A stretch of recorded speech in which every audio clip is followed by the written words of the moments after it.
So we have a tradition that has evolved over the year, and one of the things about that helps us in community is actually ritual. All communities have rituals. They have ways of engaging that have symbolic aspects to them that represent the depth of a community. And one of the rituals that we've developed at Chautauqua has been stone soup. And it's turned out to be an incredibly flexible story because it seems appropriate every year. So on your chairs, you found a notebook, which is yours, and more about that later, and a stone, or your stone found you. So if you'll take that and hang on to it. And then I noted this morning after I got up and as I was shaving and making my tea and everything that I gave a wonderful opening. And so if you had any expectations about what's about to happen, all those have been satisfied already. It was brilliant. I wish you all could have been there.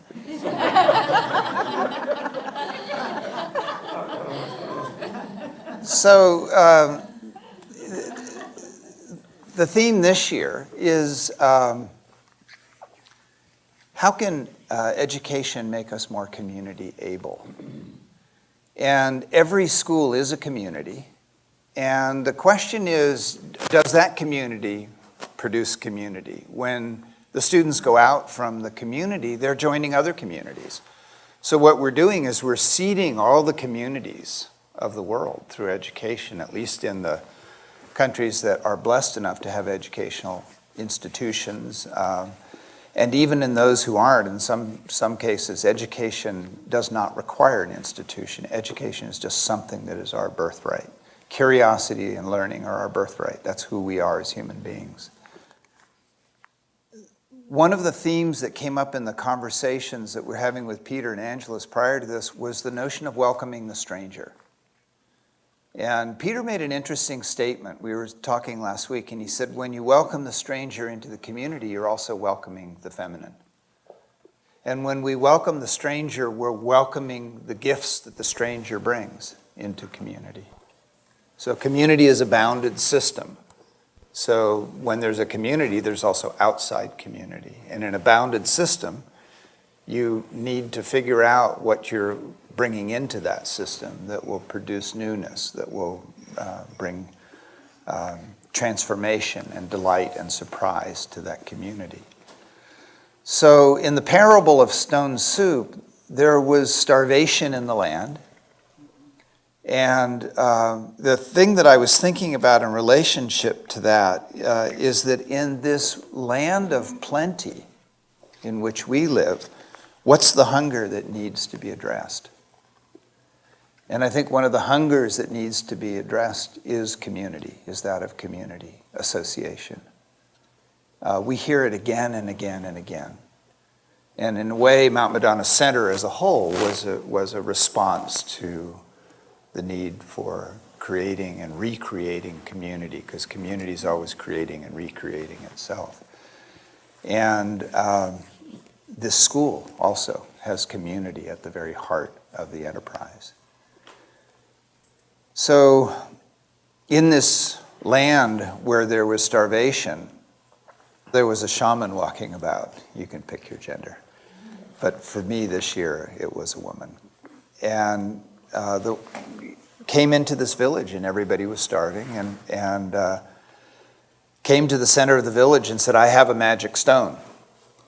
And if you get a pot of water and you put water in it, I will place the stone in the pot and we will feed the village. And so the villagers did just that because they were starving, and this seemed, even as odd and magical as it might seem, seemed like an alternative to doing nothing and starving to death. So they brought the pot, they filled it with water, and they put the fire under it. And I think of that, I think of Angelus, the creative fire is the fire that needs no wood. And so as we thicken the ritual of stone soup, we take the pot, we put the water in it, and then we need the creative fire. And in that, she placed the stone. And so they sat around to wait for the magic to happen, and the shaman said, what really makes this soup tasty is if there were an onion somewhere. And one of the villagers said, I have an onion. I've kept it under my house. It was no good by itself, and I thought I might plant it next year, but I'll bring it. The onion comes, it's chopped up, it's dropped in the water. And then the shaman says, you know what really makes it nice is if there's a carrot. And it goes through a sequence where everybody who had been holding the one piece that they had, because independently and separately it couldn't nourish, but when it was brought and put in the pot eventually, when all of the gifts that were held in abeyance were brought to the center of the village and put in the pot, a soup was made and it fed the village, and it fed it that day and the next day and the day after. The gifts that we hold in abeyance, what are those? Well, the stone can be highly symbolic of many things. You know, what is the gift that I'm holding back that's not being received?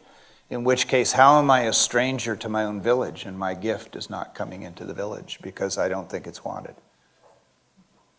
Something to be addressed. It can be, what's the crossroad that I'm at right now on my own journey? You know, what is the question that I'm holding now in my journey about the next direction or step that I'm going to take along the path?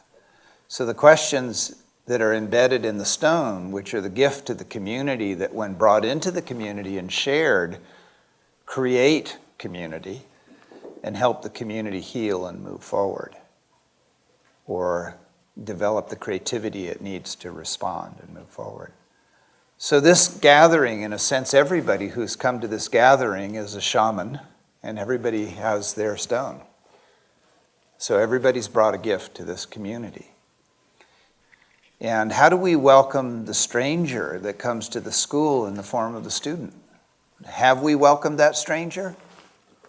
It's an interesting question to me, because I'm not sure that we see our students, and if we don't see them, I don't know how they show up.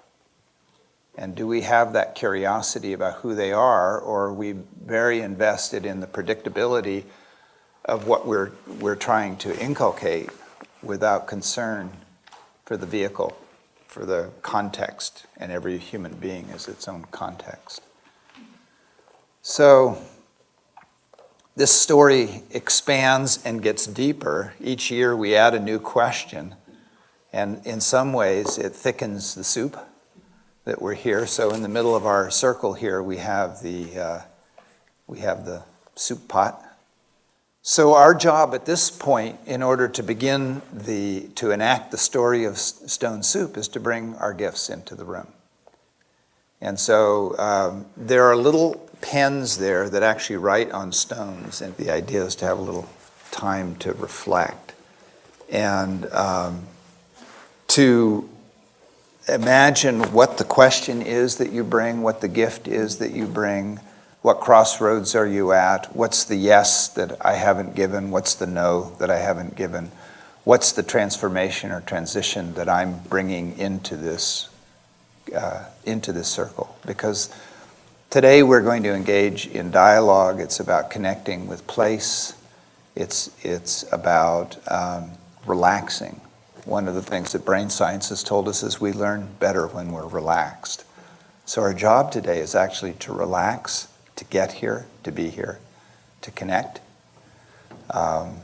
So if you have any expectations about what's going to happen, you can also place those into the pot and let them go. Okay. So to take a few minutes of reflection and think about the gift or the question that you're bringing in to this circle. Because those of us who come to the circle, we are the community. You know, the idea that we're going to join a community when actually we are community. And when we join together and bring ourselves together, that is when community is formed. It's always a gathering of strangers who give up their isolation when a community is formed.